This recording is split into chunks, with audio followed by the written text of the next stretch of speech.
हरे कृष्णा मित्रों, जय जय श्री राधे। आज हम एक प्रश्न पर चर्चा करेंगे, how to control your lust, anger and greed. Lust अर्थात वासना, एंगर अर्थात क्रोध और ग्रीड अर्थात लोभ। हमारे अंदर जितनी भी बुराइयां होती हैं वो सभी मुख्य रूप से इन तीन चीज़ों लस्ट, एंगर और ग्रीड के ही कारण होती हैं। आपको ये जानकारी होगी कि हमारे जीवन में हम तीन चीज़ों सत्वगुण, रजोगुण और तमोगुण इनके द्वारा प्रभावित होते हैं, इनके द्वारा नियंत्रित किए जाते हैं और हमारे जीवन में जितनी भी बुरी चीज़ें होती हैं उन सब की शुरुआत लस्ट, एंगर और ग्रीड के द्वारा ही होती है।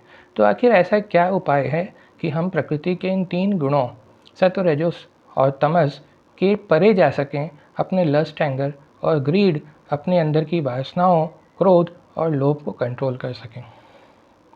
तो इसका सिंपल सा उत्तर है, यदि आप एक आध्यात्मिक जीवन जी रहे हैं, यदि आप अपने मन को कंट्रोल कर रहे हैं और उसको कंट्रोल करने का सबसे आसान तरीका है उसे भगवान के श्री चरणों में लगाना। जब आप अपने जीवन को, अपने कर्मों को भगवान की सेवा में निरंतर लगाए रखते हैं तो ऑटोमेटिकली आप प्रकृति के इन तीन गुणों से परे हो जाते हैं और आसानी से जब आप भगवान की सेवा में निरंतर लगे रहते हैं तो उस अभ्यास से आपके अंदर इतनी अच्छी सुंदर क्वालिटीज़ उत्पन्न हो जाती हैं, आपका अपने इंद्रियों पर कंट्रोल हो जाता है, मन, वाणी, सेंसेस पर आपका अपना कंट्रोल हो जाता है और धीरे धीरे अभ्यास के द्वारा आप आसानी से इस लस्ट, एंगर और ग्रीड जैसे शत्रुओं पर विजय प्राप्त कर सकते हैं। आइए देखते हैं श्रीमद् भगवद गीता में भगवान ने इस बारे में क्या कहा है। अध्याय 14 के 26वें श्लोक में भगवान कह रहे हैं, माम च यो व्यभिचारेण भक्ति योगेन सेवते सगुणान संतीत्यान ब्रह्म भूयाय कल्पते।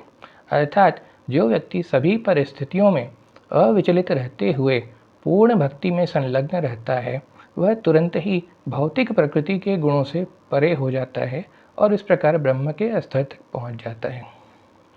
तो आपने श्लोक में देखा कि जो व्यक्ति सभी परिस्थितियों में अविचलित हो रहते हुए भगवान की सेवा में खुद को संलग्न करता है वो आसानी से इन सभी प्राकृतिक चीज़ों लस्ट, एंगर, ग्रीड, प्रकृति के तीन गुणों सत्व, रजस, तमस, इन सबों के ऊपर उठ सकता है और अपने आध्यात्मिक लाइफ में प्रोग्रेस कर सकता है, अपने पर्सनल लाइफ में ग्रो कर सकता है और सुखपूर्वक जी सकता है। हरे कृष्णा।